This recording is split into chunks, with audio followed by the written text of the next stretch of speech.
Hi, I'm Danny Gill. I'm a pilot. I'm working with math.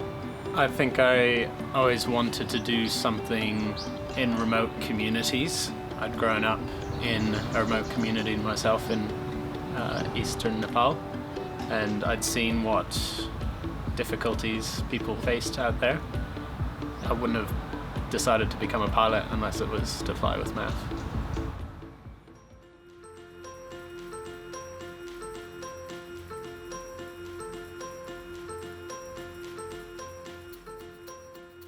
See you again, Max. It's been a while.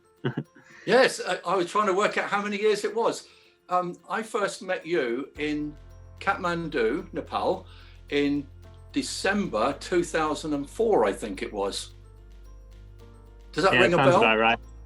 I know when I first met your dad, he was very keen to tell me that he had a 14-year-old son, yourself, who was very keen to fly for MEF in Nepal. And of course, that rang a lot of bells for me, because I was 14 when I first really heard about MEF, and I had my first interview with MEF when I was 14. So I've always been very excited about young people, girls and boys, who express an interest in serving in mission, and I never do anything to discourage them. I read the Betty Green autobiography book. Oh, right. So I read about her and how she'd been involved with math.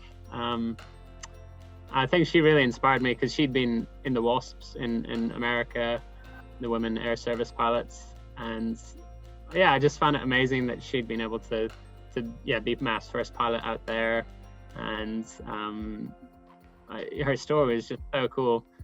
So such a big adventure, because I'd grown up in Nepal, like where you'd met me, and I could see what need there was in remote communities. So when I read that book, I saw about math, and then when I met you, that was the sort of final nail in the coffin. It was the last thing that really sealed it. I remember you showed me a photo of that runway in Kalimantan with the the 3 steps. And I thought, oh, that looks fun. See, I'd met you when I was 14, and that had inspired me. And then you came back to Nepal when I was about 16 or 17, I think. Yes. And that when I asked you about how can I get into math with flying training, and you'd sort of let me know about Bible College of Victoria and all the other different options. Yes. So I'd you'd inspired me to start with, but then you helped me as well along the way.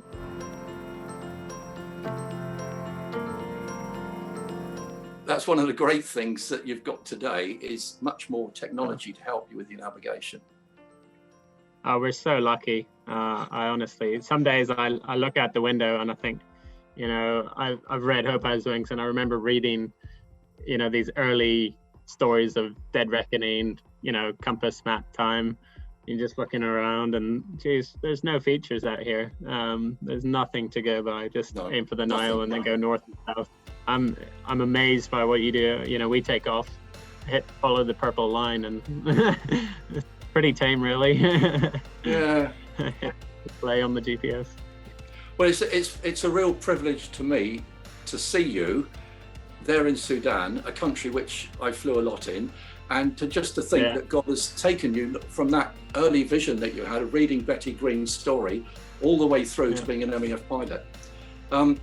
There will be for sure. There's going to be times when you'll wish God had called you somewhere else. But at the end of the day, when you look back on what you've done, I think you'll have every reason to just thank God for being part of the growth of the church. That's what I do frequently. Why did God choose me? And how did He help me to even get the funds together to learn to fly, and then to serve Him all those years without problem, really. And I just thank God for it every day. I've tried to live with sort of 2 mottos in my math journey. One is enjoy the climb as much as the view from the top, and the other is hold things with an open hand.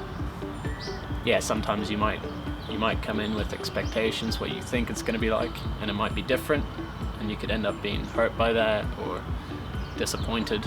Whereas if you're holding it with an open hand, God actually might give you something even better, something you might not have expected. if it's something that you're thinking about, I would say definitely go for it. It's been an amazing adventure for me. Just go with an open heart, be flexible, and you'll have a great time.